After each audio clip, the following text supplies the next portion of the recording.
The golden mask showed the world a god. But Tutankhamun's DNA told a different story. A frail, inbred teenager ravaged by disease. And when one result proved too explosive, it was sealed away for 10 years. The world first glimpsed Tutankhamun in 1922 when Howard Carter pried open the doors of a tomb untouched for over 3,000 years. The golden mask, flawless and serene, became the face of ancient Egypt, a symbol of power, youth, and immortality. But behind the mask, the boy king's real story remained sealed away, waiting for science to catch up with legend. 85 years later, a new kind of investigation began. In September 2007, Egypt's Supreme Council of Antiquities launched a project that would probe Tutankhamun's remains with the tools of modern genetics and high-resolution CT scans. At the center stood Zahi Hawass, Egypt's top antiquities official, determined to keep every discovery under national control. European partners joined the effort. Carsten Pusch from the University of Tübingen brought expertise in ancient DNA, while Albert Zink from Italy's EURAC Institute handled the molecular forensics. No sample left Egypt without approval. Every fragment of bone, every data file passed through layers of security and secrecy. The world saw the mask. But in locked laboratories, scientists prepared to strip away the myth and reconstruct the boy king's true biological inheritance. The question was no longer what Tutankhamun meant as a symbol, but what his own cells would confess. And for those inside the project, one truth was clear. Whoever controlled the DNA controlled the story. The genetic blueprint of Tutankhamun's family shattered the illusion of a noble, unbroken dynasty. Microsatellite analysis mapped out a pedigree that reads like a warning label: the boy king, son of the KV-55 male, almost certainly Akhenaten, and the KV-35 younger lady, his own aunt or sister. The alleles fell into place with mathematical certainty. Tutankhamun's mother and father were not just related, they were first-degree siblings, children of Amenhotep III and Queen Taye. The royal bloodline, so carefully guarded, had become a closed loop. The family tree grew stranger with every branch. Two tiny mummified daughters pulled from Tutankhamun's tomb carried the same telltale markers. Their DNA confirmed them as his own children, likely born from yet another union with Ankhesenamun, his half-sister. The sacred line, once thought to guarantee divine strength, was now exposed as a chain of repeated inbreeding. What looked like a dynasty's strength was, in fact, its undoing. The mask promised immortality, but the chromosomes told a story of fragility, of a family so entangled that nature itself began to break down. This was not just a king. This was the last child of a genetic experiment gone too far. A CT scan of Tutankhamun's skeleton told a story the golden mask never could. The left foot twisted inward, locked by a severe club foot, a missing bone in the second toe, a cleft palate, and patches of dead tissue in the thigh bone. Each defect a genetic scar from generations of brother and sister unions.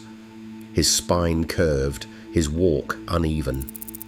The tomb's inventory included more than 130 canes and staffs, some worn smooth at the grip, their tips ground down from use.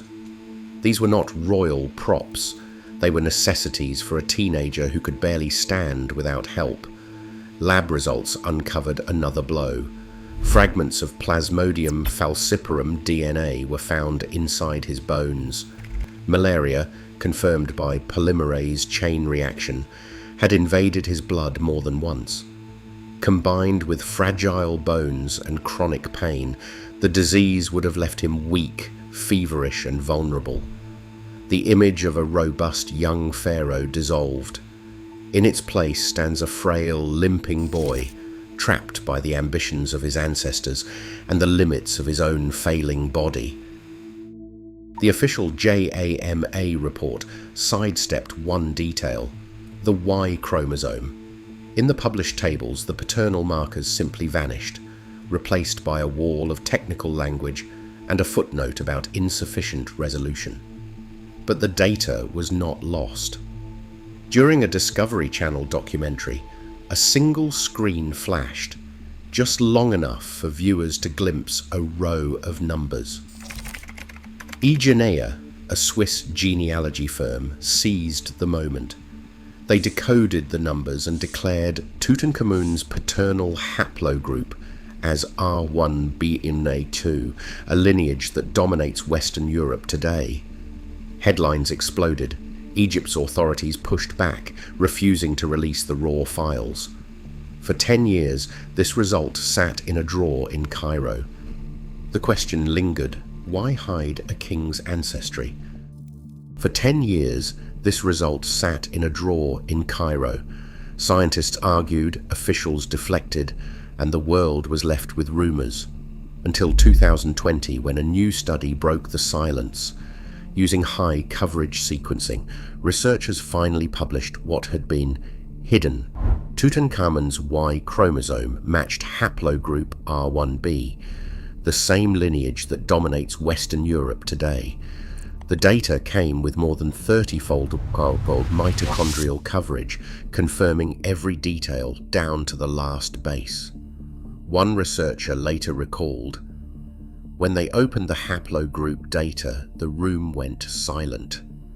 The leak, the speculation, the denials, all of it now backed by hard numbers. The mask had slipped, and the truth could no longer be contained." Esker Villerslev, one of the world's leading ancient DNA experts, didn't mince words. He called out the original Tutankhamun study for skipping the most basic safeguards: no uracil DNA glycosylase treatment to erase damage, no single-strand library preparation to rescue fragile fragments, and no outside laboratory to double-check results. The DNA signatures that should have flagged ancient origin, those telltale C to T misreads, were missing, leaving the door wide open to contamination. Willerslev's warning was blunt. Without these controls, you can't trust the data, no matter how dramatic the pedigree looks on paper. The field has moved on. Today, any claim about ancient genomes demands libraries cleaned with uracil DNA glycosylase, single-strand protocols, and independent replication, standards that were proven at scale in the 2017 Max Planck study of Abusia mummies. There, researchers extracted authentic genetic profiles from 90 ancient Egyptians using methods that filter out modern DNA and authenticate every base. The roadmap is clear. To settle the debate, Tutankhamun's DNA must be retested in a modern laboratory, with every step open to outside scrutiny. Anything less leaves the truth locked away, just like the king behind his mask.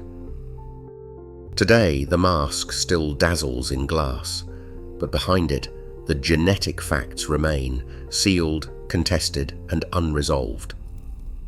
Sometimes the real scandal is not what is hidden. It is why we are still afraid to look.